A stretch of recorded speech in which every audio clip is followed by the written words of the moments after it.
មួយឆ្នាំមានតែម្ដងទេសម្រាប់ឱកាសបុណ្យចូលឆ្នាំប្រពៃណីជាតិខ្មែររបស់យើងមិនថាញោមមិនថាបងប្អូនទេតែអង្គពូមីងគឺតែងតែនាំគ្នាទៅវត្តនៅក្នុងពិធីបុណ្យចូលឆ្នាំនេះឯងព្រោះវាជាទំនៀមទម្លាប់ប្រពៃណីសាសនាព្រះពុទ្ធរបស់យើងទៅហើយណាអញ្ចឹងអានេះគឺជាវត្តដែលខ្ញុំទៅចុងក្រោយគេបងអស់អញ្ចឹងសរុបឆ្នាំនេះខ្ញុំបានវាយវត្តដែរបងអូនបានវត្តដែរអាចខមមិនប្រាប់ខ្ញុំផងនេះវត្តចុងក្រោយនេះគឺវត្តកោះខ្នុរដែលស្ថិតនៅក្នុងស្រុកកណ្ដាលស្ទឹងខេត្តកណ្ដាលនិយាយទៅវត្តហ្នឹងគឺមានការតុបតែងស្អាតមែនទែននេះតុបផ្លែឈើសម្រាប់ការរំលែកពេលរសៀលឬក៏ពេលយប់អញ្ចឹងហើយគេមានក្រុមតន្ត្រីមានអីបូករួមមួយការតុបតែងជាឧបករណ៍ខ្មែរមានដូចជា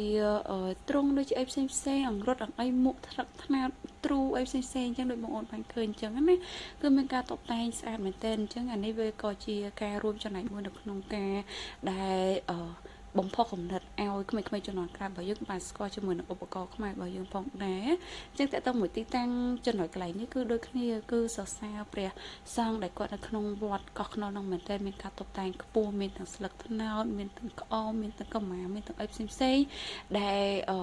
ឲ្យយើងមើលទៅគឺវាស្អាតវាប្លែកបង្ហាញពីវប្បធម៌បង្ហាញពីប្រពៃណីផ្សេងណាអញ្ចឹងពេលព្រោះគឺយើងទៅវត្តហើយបន្ទាប់ពីយើងត្រឡប់មកពីវត្តវិញអត់មានអីទេគឺមានតែការជួបជុំបងប្អូនកូនក្មួយរបស់យើងតិចតួចដើម្បីបង្កើនភាពសប្បាយរីករាយជុំគ្នាព្រោះតាមមួយឆ្នាំគឺយើងមានតែការជួបជុំគ្នា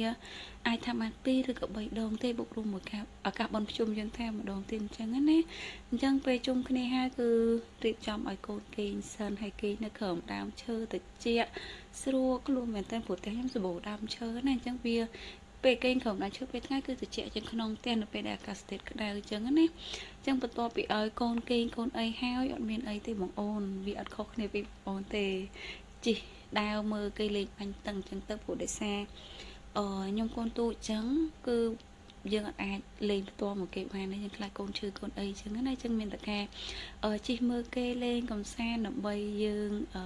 បន្ធូរអារម្មណ៍ហើយណាមួយឆ្នាំមានតែម្ដងបើសិនជាយើងអត់បានមើលគេមើលឯងវាដូចជាมัน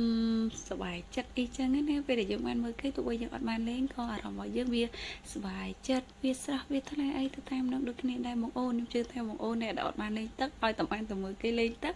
គឺនឹងទៅមានអារម្មណ៍ថាសប្បាយរីករាយអីដូចខ្ញុំអញ្ចឹងមិនចាំបាច់លេងទេហើយសម្រាប់ខ្ញុំមើលគេតែក្នុងភូមិមេអញ្ចឹងអត់សូវមានភាពអ៊ូអរមែនទេ